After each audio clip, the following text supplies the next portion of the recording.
pagkakataon, nagtatanong ang puso, paano kaya kung tayo ang nagkatuluyan?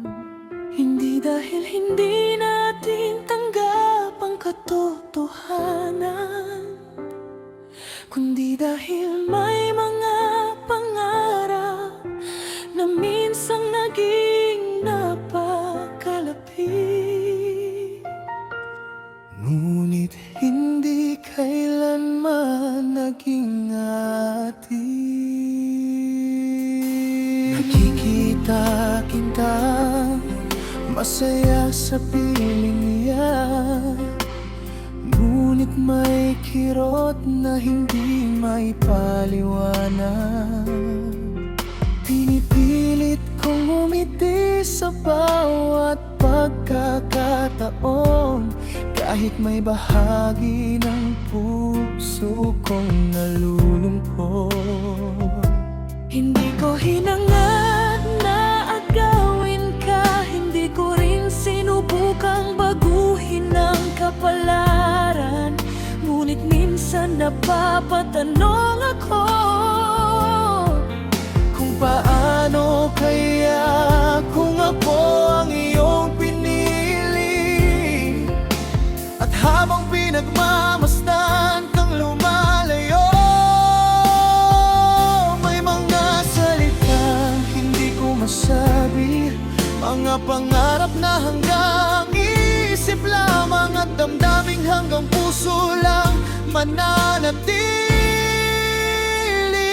Sana tayo na lang ang magkasama, sana tayo na lang ang magkahawak kapag, sana tayo na lang naglalakbay sa mga pangarap na sabay nating bubuuin habang buhay. Ngunit ang puso'y hindi maaring pilitin, at ang pag-ibig ay hindi maaaring angkinin. Kaya mananatili na lamang akong nangangarap na sana tayo na lang.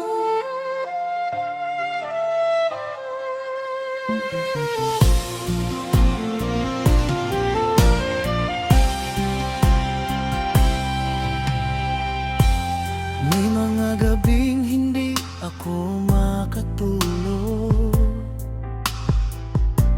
habang iniisip ang mga sana,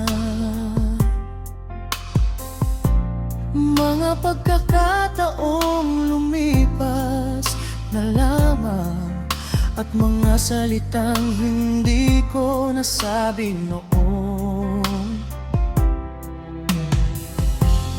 Kung alam mo lamang ang laman ng puso,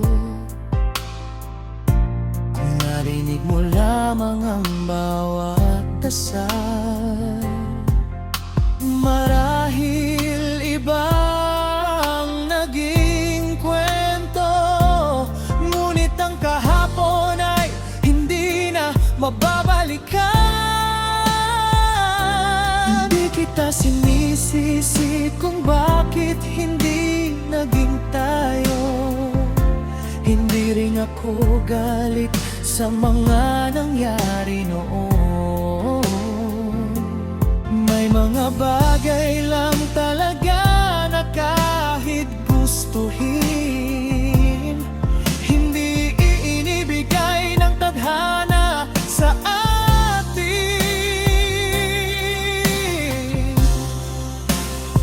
Kaya sa bawat gabi na ako'y nag-iisa, binubulong ko sa hangin ang isang hiling pa.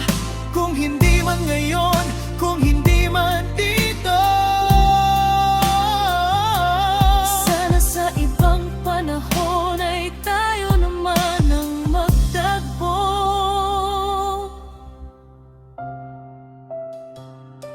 At kung may pagkakataon pang ibabalik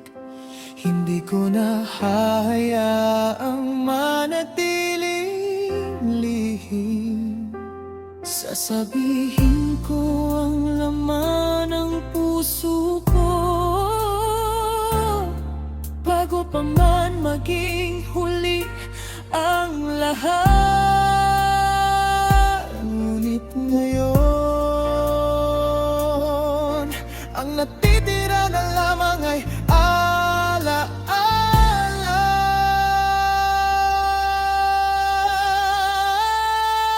Sana tayo na lang ang magkasama.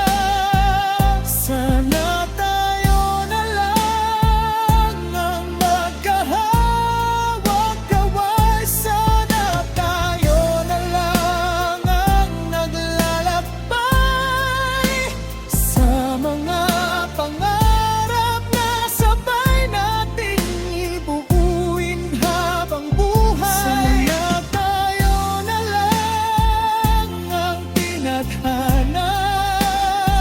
Sana tayo na lang ang hanggang dulo. Sana tayo na lang.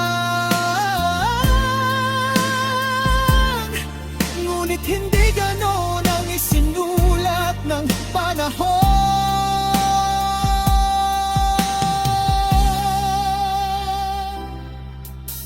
Sana isang salitang puno ng pag-asa at puno rin ng panghihinayang.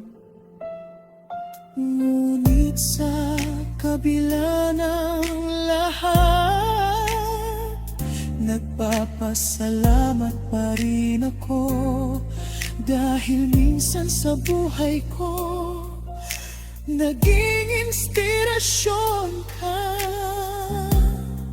At kahit hindi naging tayo, nanatili